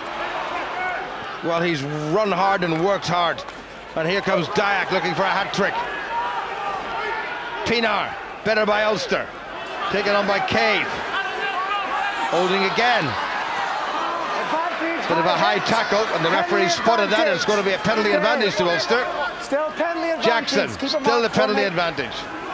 Lewis Stevenson bundles on. Release. Soule told to release. Pienaar. Penalty advantage. Court. Might have thought about the pass, but the referee is going to go all the way back. High tackle against Stuart Olding, and Ulster, I'm sure, would put it into the corner.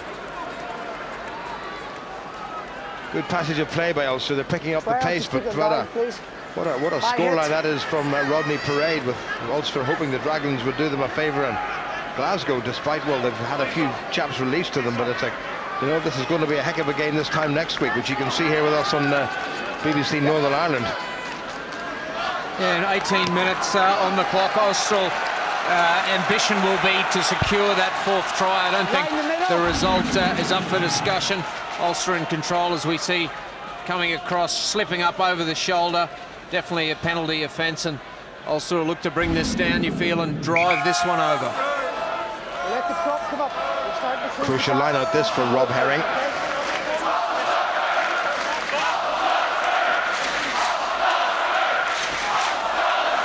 Just a bit of a pause. Tom Court moves to the front of the line-out. Stevenson and Muller behind him. Oh, dear, oh dear. Well, just when they needed to get the ball and secure it, they've lost it. And Zebre will get it away, but that's well taken by Ulster. But I think it was in touch when Big Ian Henderson grabbed it. And it is going to be an Ulster line-out, so Rob Herring has another chance. Hasn't played a little rugby recently. Ian Henderson will be 21 in about a week's time. 71-18-29. That's better. Pinar, Jackson, Cave, rather telegraphed. Zebre was told to get away from the man who had the ball. Good solid work by Robbie Dyack, who's had another excellent game. Blue bodies in the way. Good clearing out by Afoa. Pinar, Herring. Pinar again, quick release ball. Ian Henderson. Well, he's such a strong young man. Ball's there. Pinar, McComish. Gives away the penalty. Might well have been the supporting player who came off his feet, and that might well have been Johan Muller, Ulster's skipper. Two men in red headgear. Pressure off a little bit. Let's get to your feet and release, okay? 25 minutes played in the second half. Ulster looking for that, well, almost essential bonus point try. Well, given the result last week, they certainly would have targeted this as a 5-pointer, and I still feel with 15 minutes on the clock, there's no need to panic. What's the tackle, okay? You've got to put your faith in the structures, do the basics well, but as that clock ticks away, they'll start to get a little bit nervous. They certainly like to secure it sooner rather than later. White two. Another Ulster replacement being made. It's Niall Annett is going to come out.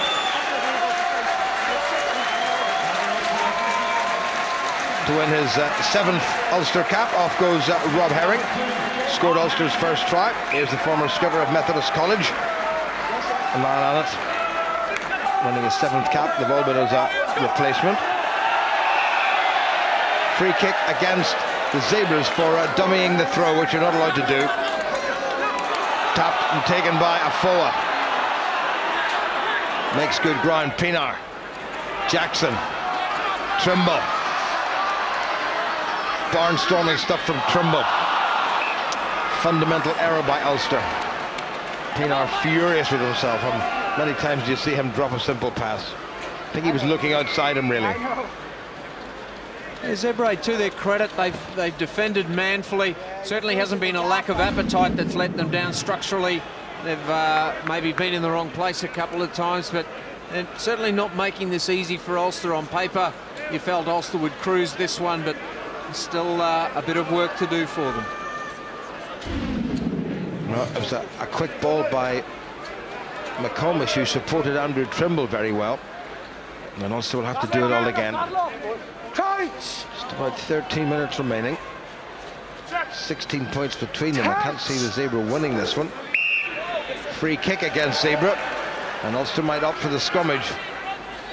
And they might just go for the tap. I think it is going to be the tap. Here's a foa. Annette McComish.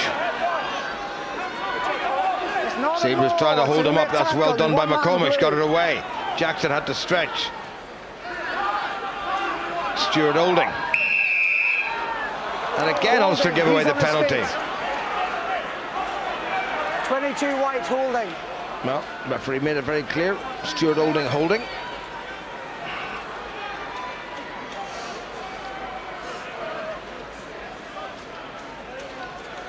Paolo Busso.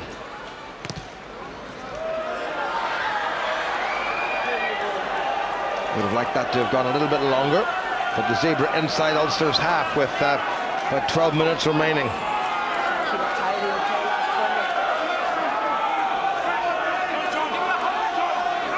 We're having a little whisper in Tom Courts here about the scrummaging. That's untidy, and Ulster have just about nicked it. Knocked forward by Zebre, so Ulster will get the scrum. Then second by White.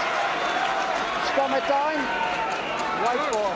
A pretty scrappy second half. Things not really going according to plan.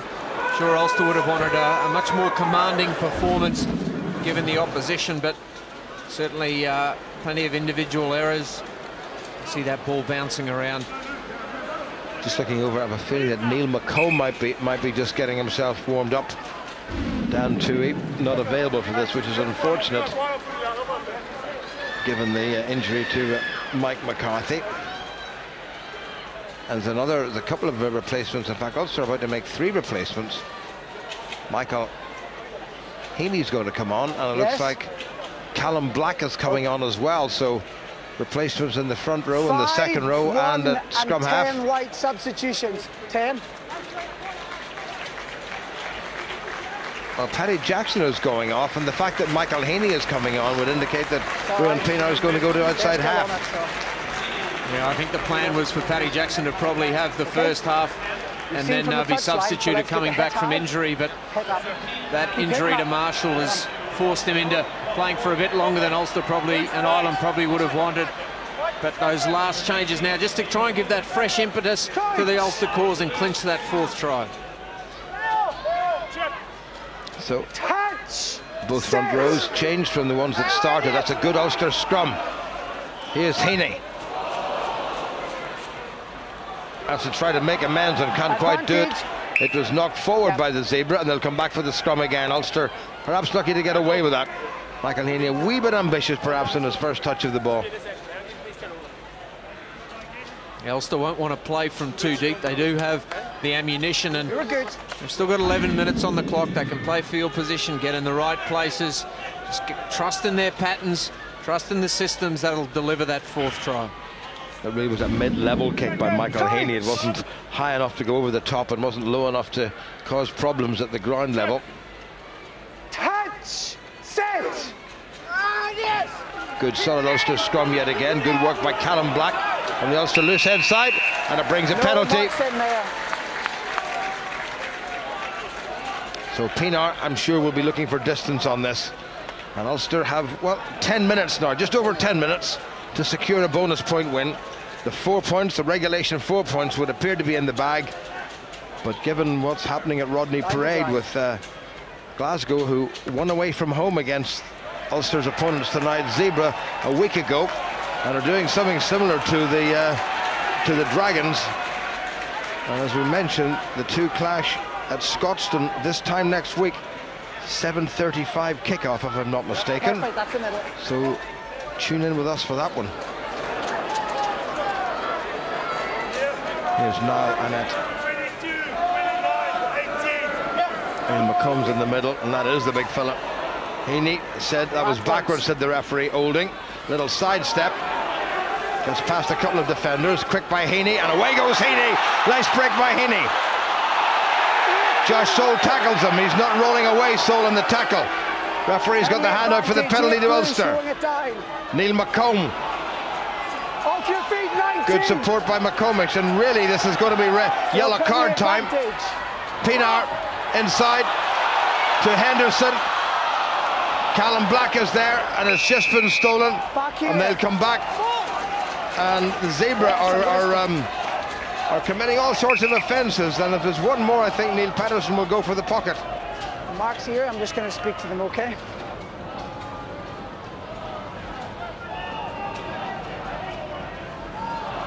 Well, at this time in the game, it's going to look silly we go to the pocket, okay? You've got to get your players away from the ball.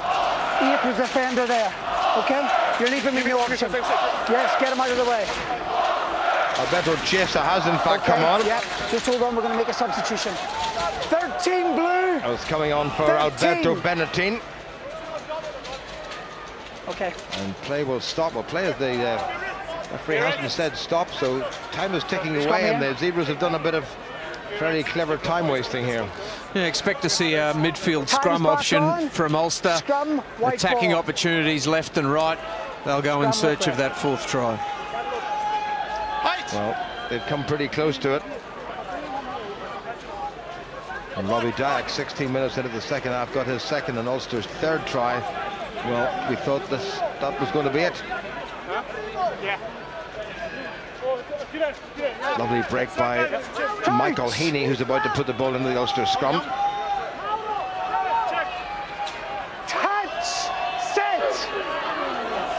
Good solid scrum when they're put in. Here comes Heaney again. Ricky Andrews there, stretches the legs. Andrew, he's got his first try for Ulster, and that must be the bonus point try. And you can see what it means, and a bit of nonsense breaks out. Mauro Bergamasco very much involved there. The referee steps in quickly to break it up. Unseemly scenes right at the end. Andrew Trimble putting in his tuppence worth. But whatever happens, I don't think it's going to affect the fact that Ricky Andrew has got Ulster's fourth try. No, not Samuel. I'm happy I've awarded a try. Have you anything to add other than handbags afterwards? No, it's just awarded 14 white and 7 blue. Okay, 14 white. Well, we'll do that then. Okay. Well, two old international opponents, Andrew Trimble and Mauro Bergamasco, are going to be spoken to. I know. I'm going to speak to 14 back there as well. Just calm down. Okay? Try's awarded. The try has been awarded. Referee's going to have a word with Andrew Trimble. Yep. And also be delighted to have got that fourth try. It was entering nervous territory into the last 10 minutes. As we see, Heaney gets on the outside of his man. That holds the defender in just long enough. Ricky Andrews has got the pace and the power to get across. Well, that's I'm just going to say the same as I said to them. A little bit unnecessarily silly. Play at the restart, okay? All right. And the referee has had a word with Andrew Trimble. 24 points to 3 in Ulster's favour with the conversion to come, but most importantly, they've got that fourth try, and that means 5 points, and they need it given what Glasgow are doing to the Dragons at Rodney Parade in Newport. That's nicely struck by Pienaar.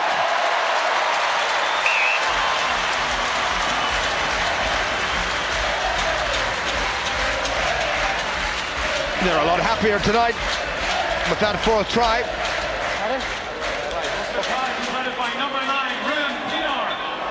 26-3 now for Ulster.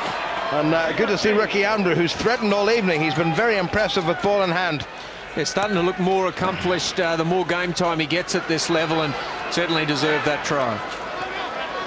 Robbie Dyack playing his 92nd game for Ulster. Pienaar from out the ball was pushed back to him inside his 22. Bit of a mix-up there. So Ulster have certainly got advantage in terms of territory. They need possession. They've got possession. This is Pienaar, has a good look to this side. He's found a huge space. Trimble is really legging it down. All the way back goes Van Vuren. Bit of obstruction there. Claims Trimble. Van Vuren gets away but is clattered. Trimble on him like a hound dog. Garcia.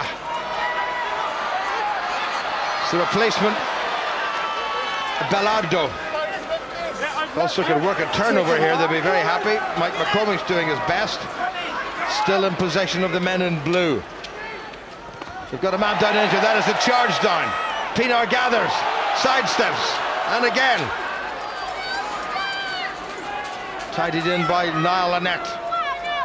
Cave Clever pass. Nicely done by Walsh. Andrew.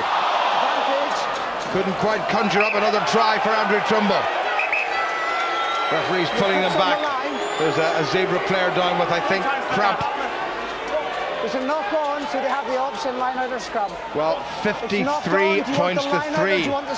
Glasgow leading the Dragons. That is an amazing performance. Edinburgh have gone back in front, or have gone in front against Cardiff, and Connacht still leading the Ospreys. So you've got scrum or line out. But that first result, if it stays like that, is an amazing performance away from home by a Glasgow side who are not going to be too far away, Ryan. Yeah, that race is hotting up, particularly positions 2 through 4. Ulster have got their noses ahead. They've got a buffer. They'll look to continue that margin throughout this next series of games. It's going to depend a lot on how many people are available to Ulster. Is Ruan Pienaar leaving the field? I think he is, you know.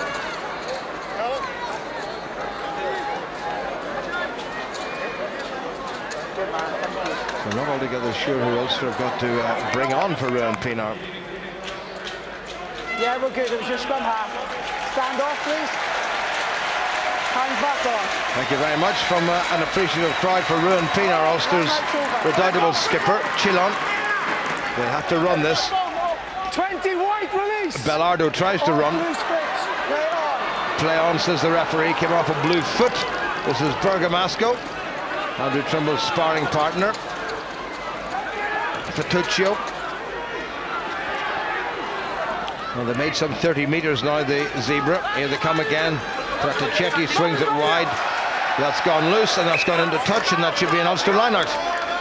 Unless the referee decides it was knocked on first. Option scrum or line? No.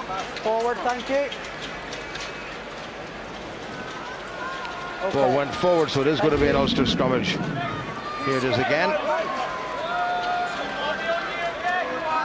Just ran out of room there, and Busso unfortunately couldn't get outside the pass. There's your mark. Cheers, yeah, that's great, cheers.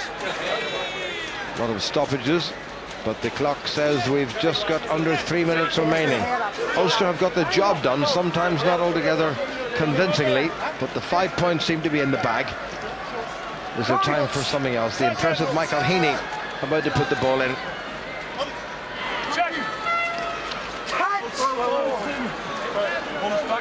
Bit of a delay for some reason. James, when I say crouch, come on, let's get down.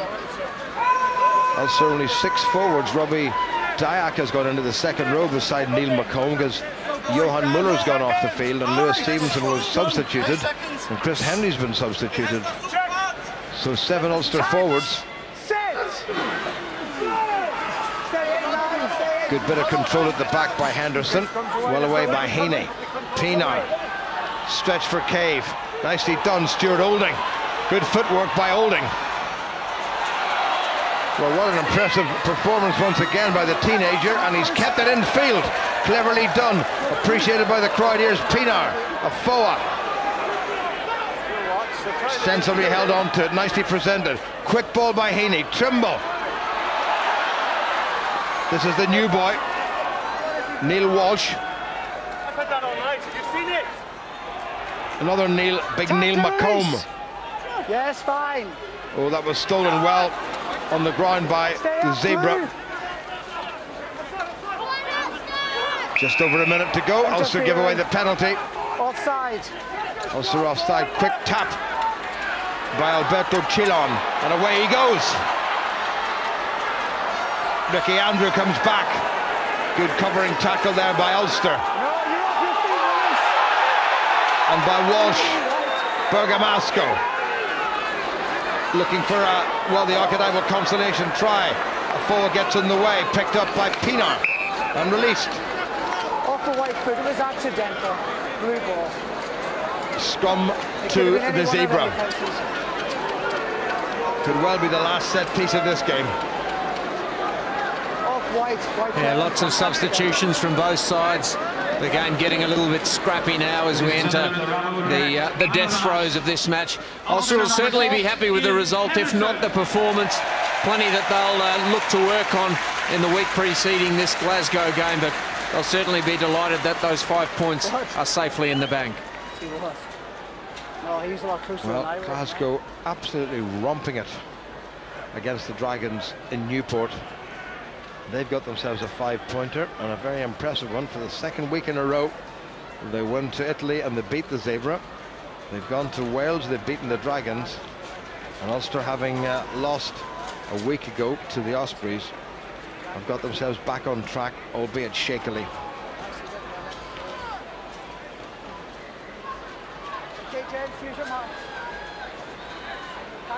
Well, it's been a stop-start game, and it's gone on for ages, it seems.